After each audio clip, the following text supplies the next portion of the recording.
Take care of my old lady." With these words, my husband left the house with a suitcase. How could he be so selfish? I stood there stunned, looking at the front door, where my husband had disappeared. Moments later, I locked eyes with my mother-in-law. "Oh, Mom, were you awake?" This is bad. I wondered if she heard what my husband just said. As I panicked, my mother-in-law smiled gently and said, "Let's sell this house right away." My name is Casey, and I'm a 32-year-old housewife. I've been married to my husband Nathan for 2 years. We met when we worked at the same workplace. He is 3 years older than me and served as my mentor when I joined the company. That's when I started admiring him, and that admiration persisted even after I started working on my own. From then on, we began working together on the same tasks. Little by little, the distance between us grew smaller. We began going for drinks and started exchanging small messages. I felt like he was starting to like me. Around that time, he started inviting me on dates, and after a few more dates, he confessed his feelings to me, and we started dating officially. Then we continued our relationship. He was so sweet and gentlemanly. He took good care of me when we were dating. And about a year and a half into our relationship, he proposed to me. "From now on, I want you to always be by my side, supporting me. Please marry me." "Yes, thank you so much." And so, we decided to get married. We quickly went to meet each other's parents, and the announcement went smoothly. After introducing our families, we had our wedding ceremony, attended by many friends and colleagues who blessed our marriage. Following a honeymoon abroad, we returned home to start our newlywed life. Our early married life was delightful. My husband said he wanted me to become a homemaker after getting married. So I quit my job and became a full-time housewife. From then on, I worked hard on household chores and supported my husband. Since I had lived alone for a long time, I had no trouble with cooking and cleaning. I enjoy cooking, so I can prepare various homemade dishes for my husband. My husband always tells me that the dishes I make are delicious, and he eats them with a satisfied expression. Being a homemaker comes with a various busy and challenging aspects, but just seeing my husband enjoy the meals happily motivates me to keep going. On days off, we spend an enjoyable time together, and that's how we were happily living our newlywed life.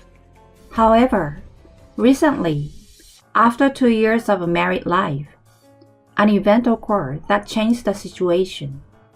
That's because my father-in-law passed away from a sudden illness. My father-in-law's death was so sudden and so shocking. Many people attended the funeral, indicating that he was well regarded. After the funeral, my husband made a proposal. "I feel bad leaving Mom alone, so I'd like to move in with her." "What? Living together?" "Yeah, I think especially in times like this, we should support each other. I'm an only child, and there is no one else she can rely on." Well, okay. I decided to accept my husband's suggestion. While living together brought some anxiety, my mother-in-law had been kind to me. I was certainly worried about leaving my mother-in-law alone. My husband expressed gratitude to me and quickly proposed living together to his mother. Initially, she seems hesitant, but when we assured her that there was nothing to worry about and she didn't need to hold back, she expressed gratitude for the offer. "Mom, I'm counting on you from today." "Yes, I'm looking forward to it." There may be areas where I fall short, but if that happens, please guide me. "No need for guidance. I can still move, so let's work on house chores together." Yes, thank you. My mother-in-law was very kind, and living together was incredibly enjoyable. We shared the cooking and stuff. My mother-in-law has seasoning that I would never use. My cooking repertoire has grown thanks to my mother-in-law. My mother-in-law also told me all kinds of funny stories that always made me laugh. My mother-in-law said she'd always wanted a daughter too. I sometimes go to lunch during the weekday and have tea at a cafe. I spend a lot of time getting along well with my mother-in-law.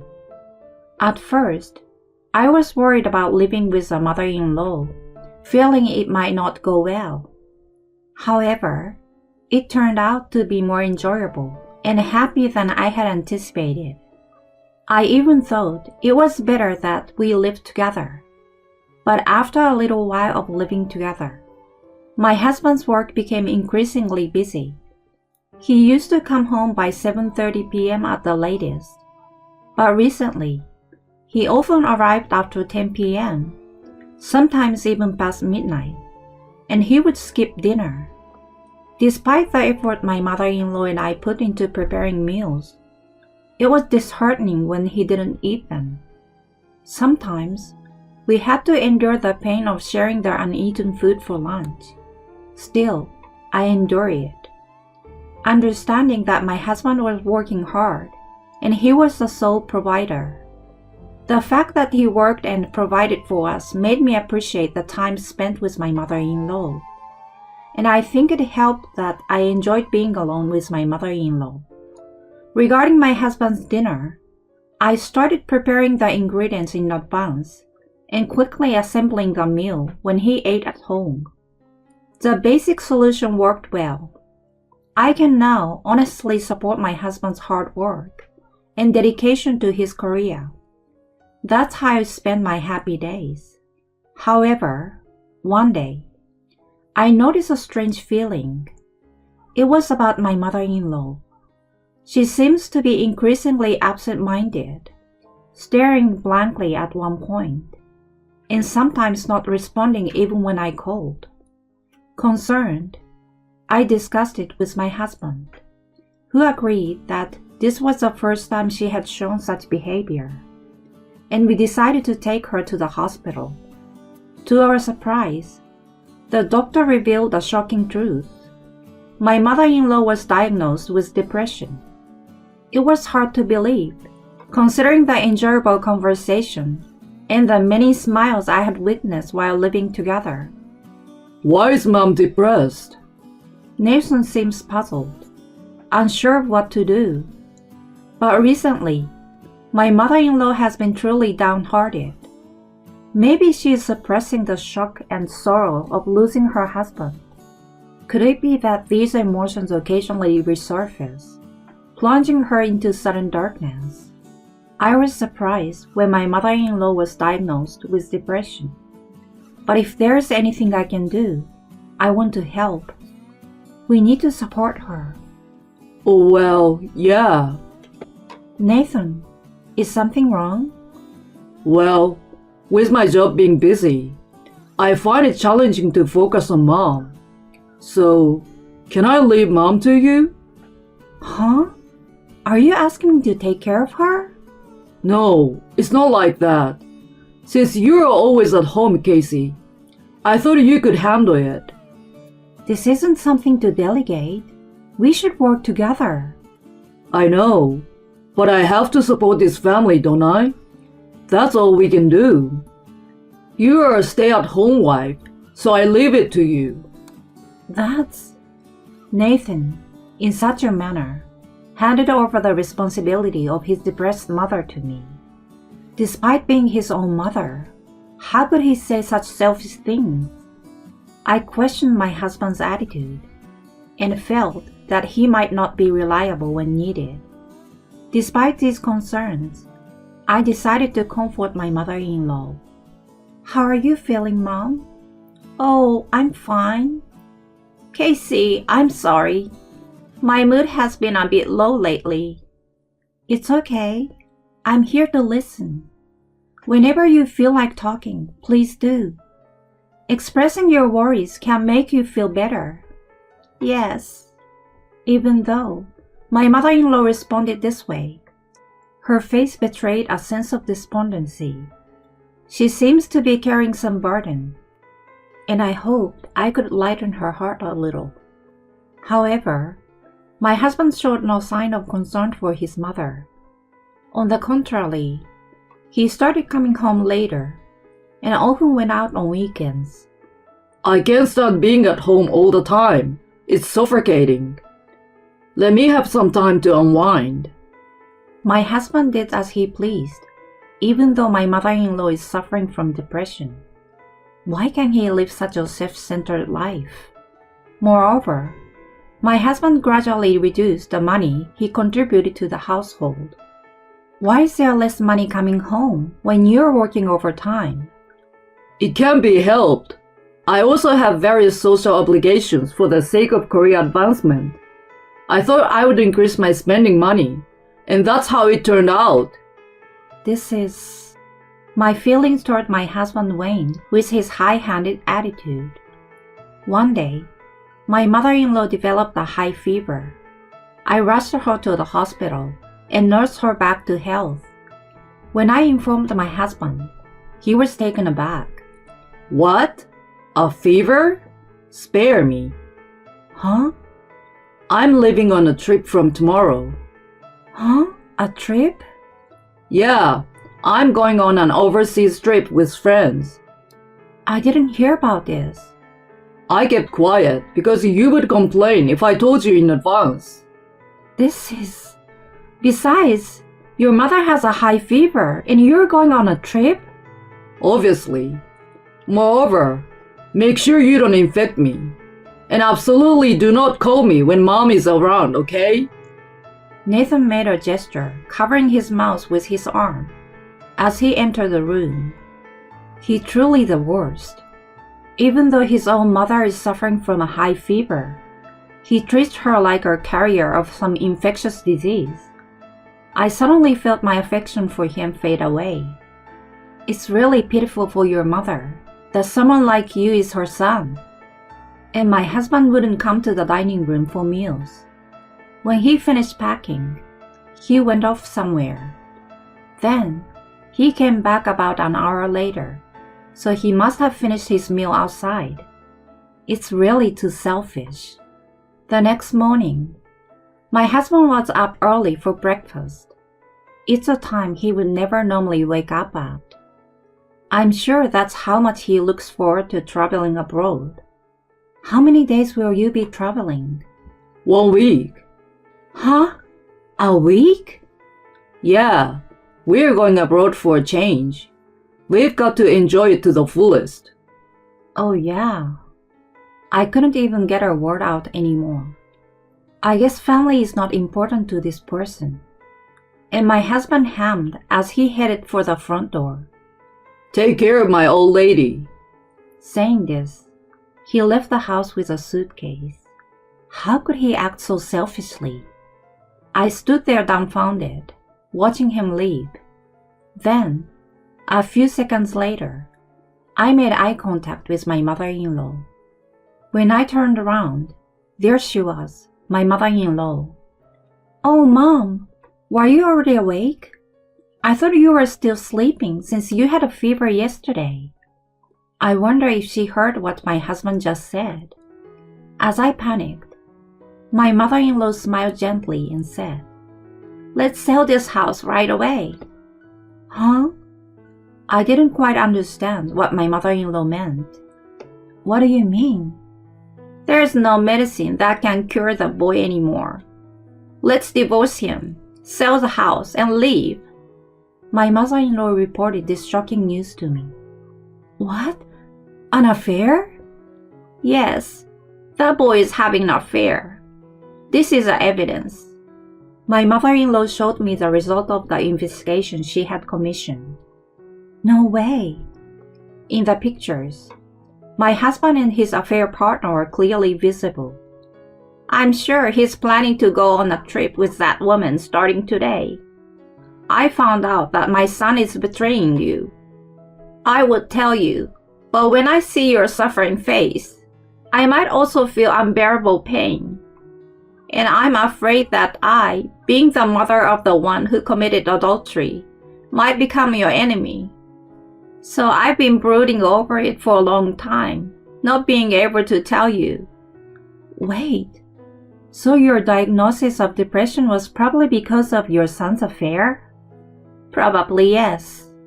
Your husband's affair is likely the cause. I see. To think that my mother-in-law had been pushed to such an extent. It's understandable that she wouldn't easily reveal her son's infidelity. I could no longer forgive my husband for making not only me, but my mother-in-law suffer like this. Mom, let's sell the house and leave. I've made up my mind. My mother-in-law nodded, and we sprang into action. My mother-in-law had had her house assessed in the past. I contacted the realtor at the time, and the process went smoothly. It seems that the house, with its good location and well-maintained condition, found a buyer quickly. As soon as my mother-in-law and I sold the house, we rented a room and moved in. Casey, live here alone. Huh?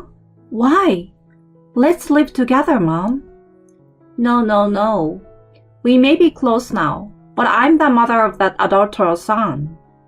It's possible that eventually you might look at me and be reminded of that awful child. You know, there's something I've been thinking about. It's about living in a luxury nursing home. I don't want to leave money behind for that ungrateful child who repays kindness with betrayal.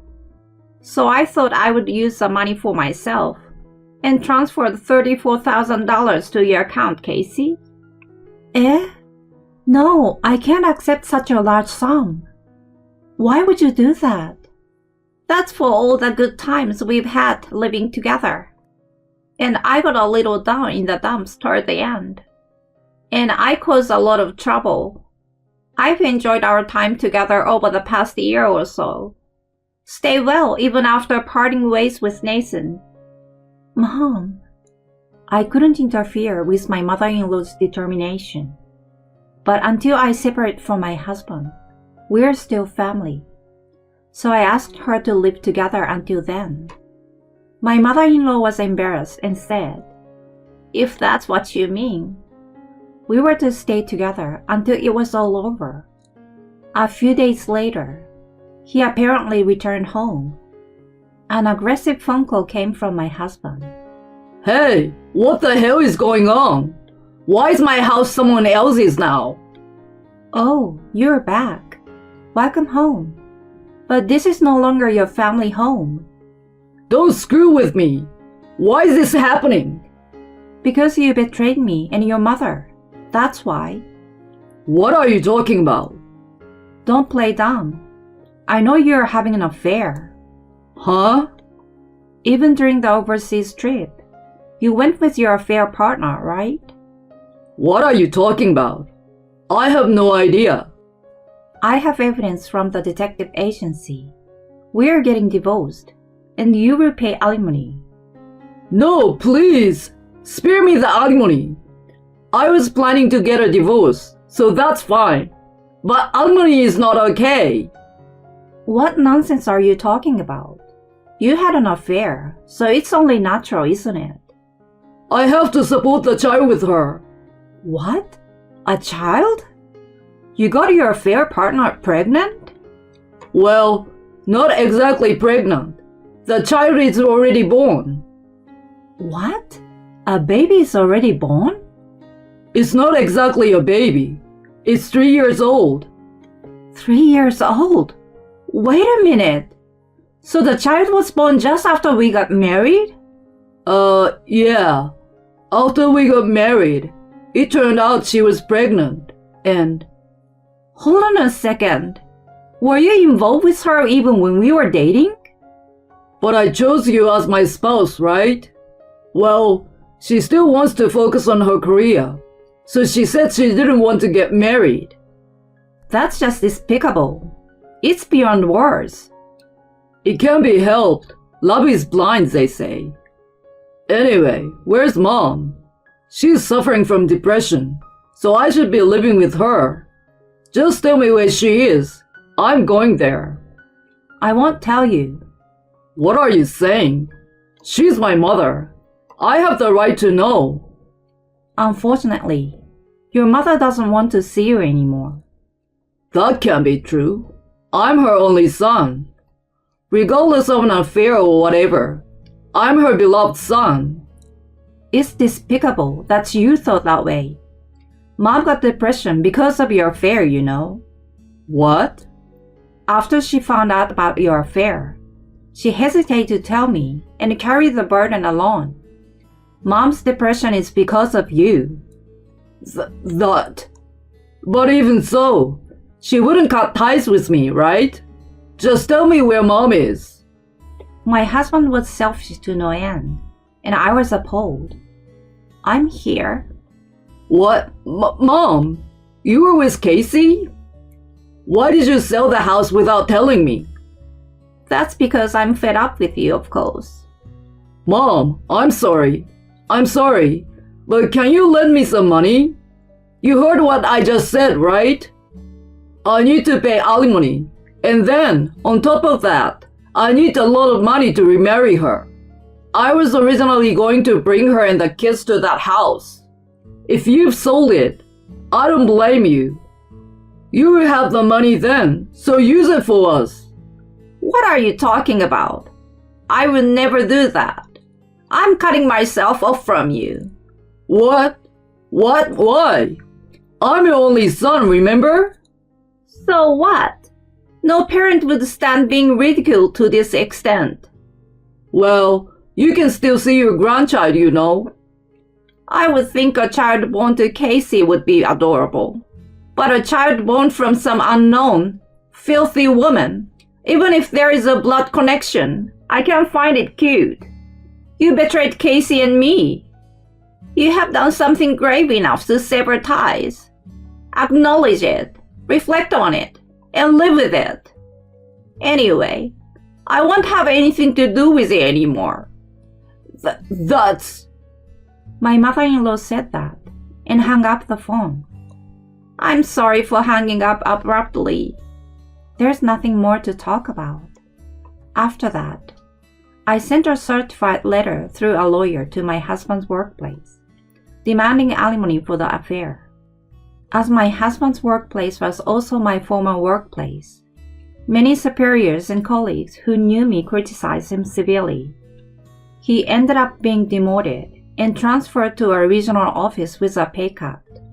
Currently, he's living a modest life in the countryside with his affair partner and their child, desperately trying to repay the alimony. A few months later, it seems the affair partner got fed up with their frugal life and left with the child. Now he lives alone, paying child support and alimony, leading a lonely life. It serves him right. On the other hand, I found a new job, and while working actively, I'm enjoying my single life. My mother-in-law was able to move into the upscale senior facility she desired. She has made friends and seems to be having a great time every day. I occasionally visit her, go out for lunch, and hear stories about the senior facility. The stories are always entertaining, and I enjoy my time with her. I hope to continue the friendship with my mother-in-law and have occasional meetings like this in the future.